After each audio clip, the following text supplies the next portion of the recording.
Well, as our panelists take their seats, it's my privilege now to introduce Congressman Paul Ryan, representing the 1st District in Wisconsin, now in his 9th term. And of course, as we know, in this Congress, he is chairman of the House Ways and Means Committee. Today, he'll be speaking on the topic of new trade standards across the Pacific. He'll speak a few minutes, as Congresswoman Gabbard did, and then he's agreed to take a few questions, and I'll moderate those. But please join me in welcoming Congressman Ryan. Thank you, sir.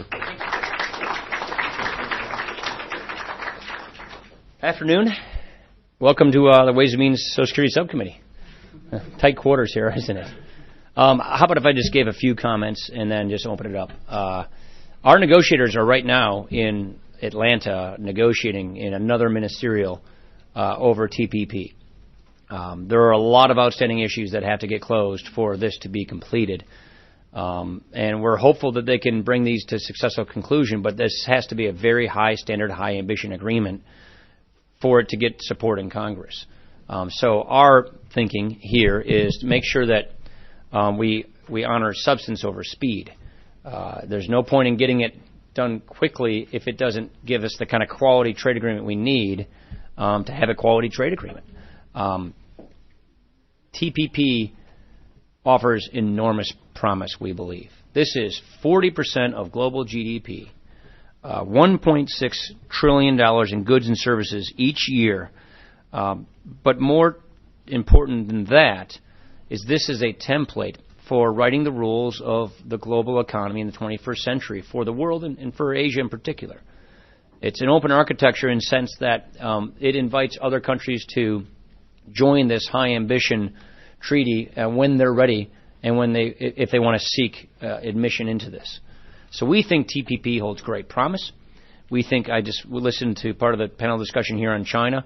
We think TPP not only holds great promise, it helps get the TPP nations playing on a good set of rules for international trade, which we also believe is good China policy, to encourage China to play by a good set of rules as well.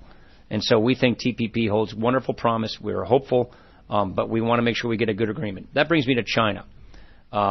President Xi just came.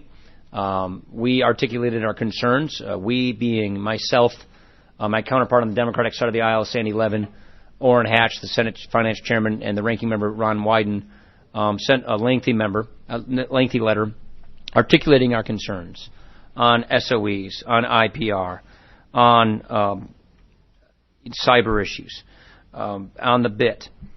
We heard some encouraging things at this visit on cyber and on the BIT, but the proof is in the pudding. And quite frankly, China's record on delivering on the transparency and the promises on these efforts has been very spotty. So we want to see far more effort and execution on behalf of the Chinese.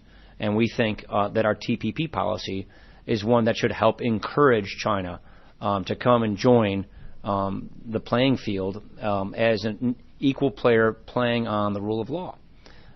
Brings me to India. India is a wonderful alliance, a very important strategic partnership. We have so many common ties, so many common principles, binds. We have a wonderful Indian diaspora that is very helpful in helping us improve this relationship.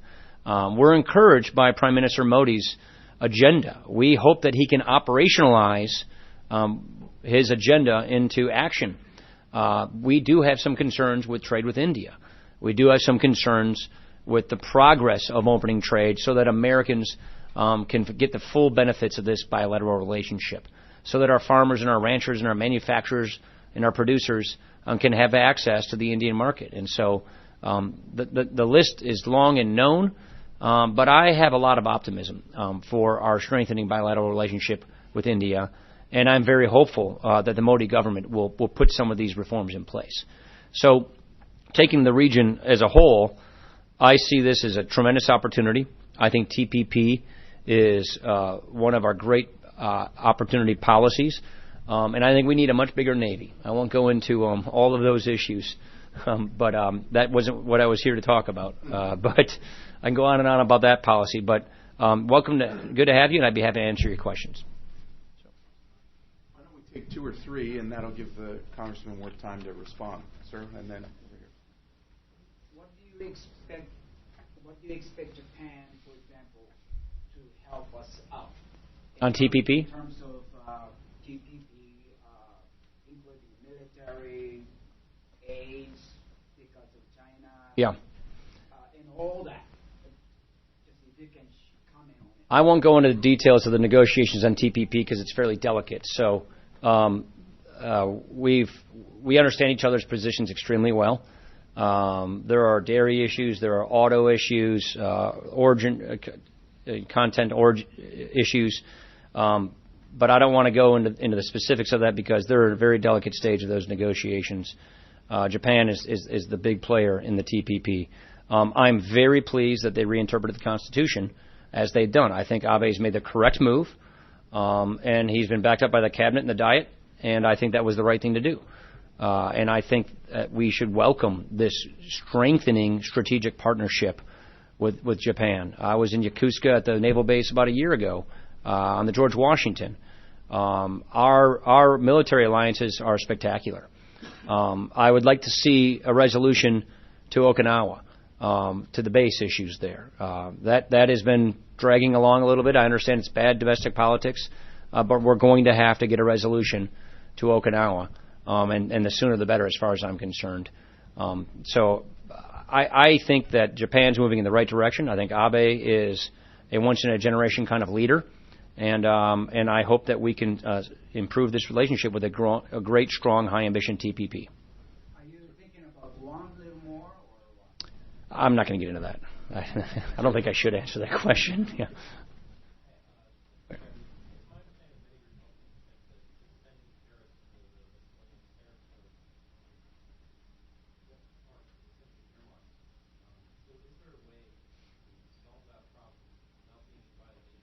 We're working on it.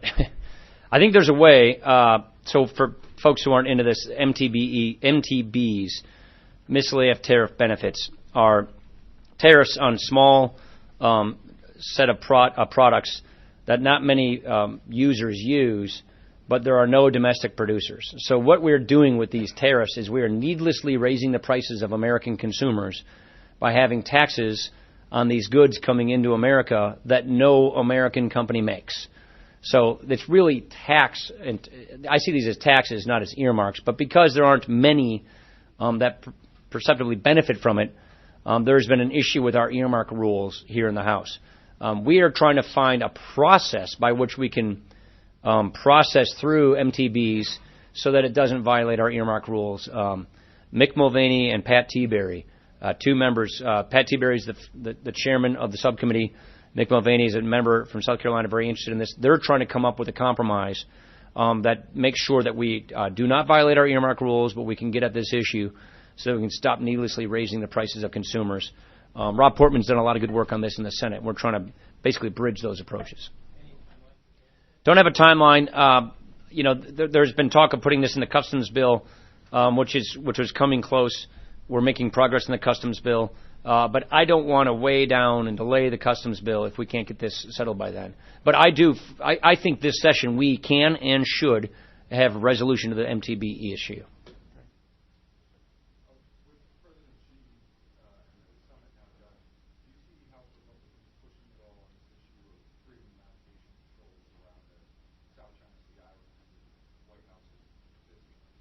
Yeah, I think we're going to see a lot of discussion about this. What form it takes, I don't know the answer to that question. That's a better question for Ed Royce and Mac Thornberry. I think you're going to see a lot of talk among Republicans about improving our Navy, upscaling our Navy, making sure that the four littorals actually get to Singapore. You got the ambassador there.